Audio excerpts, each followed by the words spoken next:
I hope you guys are hungry for more Daredevil Born Again. You know I'm Scorpio Mars, and I'm here with the show's executive producer, Sana, and the showrunner, Dario. Do you guys have any self-introductions? Any last words before I jump in? Ooh, Any last words? No, we're good. Go. Okay, great. We are dying for crumbs about season 2. So, Kingpin, he's not just a villain anymore, at least in the context of Daredevil Born Again. It's as much Fisk's story as it is Matt's. How have you taken the inspiration from this character's comic book history and pulled that into this arc alongside Daredevil? Well, we're using the Devil's Reign Mayor Fisk run. And anytime you're writing Kingpin, I don't write him as a villain. Like, I don't think he doesn't see himself as a villain. Mm-hmm. You know, he's risen to the top of the heap in New York, a place that he absolutely believes he deserves to be. And the question we always have is, in season 1, do you think when he ran for mayor that he intended to be a criminal mayor? Or do you think his nature just took over? Yeah, I think he wants to be loved by the city as Definitely. much as he loves the city. But in, you know, the same way, I think Daredevil is the one who's loved by the city. The city, he is the hero of the city in a way that Fisk wants to be. And that is something that will always get under his Drive skin. him crazy. And Yeah. it gets even, there's another layer to it in that his father ran for city council and failed. Yes. So yes. there, Yeah.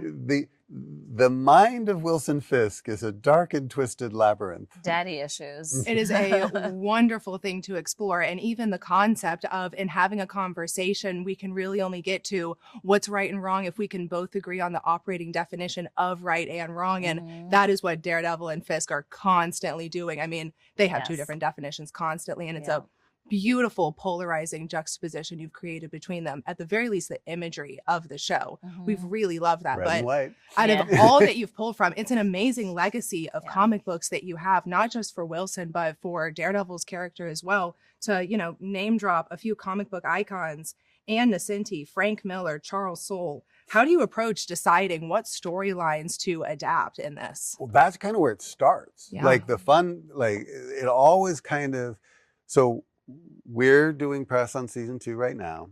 Season 3 starts shooting Thursday.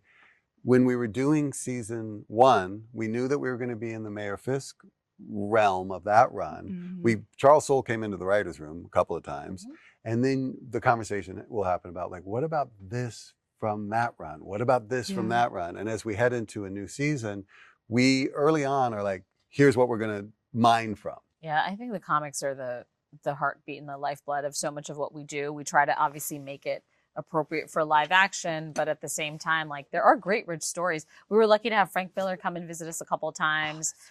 It was awesome, and he's really sort of the inspiring start for what the show is and what it's become over the years. Before I run out of time, there's something I really got to ask you guys. How is it pulling between, if you're pulling from comic books and aligning with other MCU projects that maybe aren't pulling from the same comic books that you are? How do you walk that line? That's a you question. Well, I mean, you know, it's funny. Don't. You don't necessarily need to, because I think, you know, we want all of our shows to be self-contained, because there's so many rich stories and great characters. And I will say, again, I started my career out as a comic book editor, and it was the same premise of, like, you have different kinds of stories. You have the big event crossover events, and then you have the Spider-Man stories and the, you know, and the smaller X-Men stories. We've done a Mr. and Mrs. X like comic book. We've done Miss Marvel. So for me, that's the fun. Like, you can come in and have a fantastic experience with characters that you love. It's really wonderful to see the love that you guys have behind this show. I mean, it shows on the screen, to me at least, and as somebody who is obsessed with the comic books, to really feel it. It's a feeling. When you love those comic books, it's a feeling, and you feel that out of the show too. You guys have made something wonderful. So everybody, please make sure you tune in to season 2. It drops on Disney Plus March 24th. I can't wait. All right on. Thank you. Yeah, Thank thank you. you guys so Appreciate much it for for being these here. words. All right. Yeah.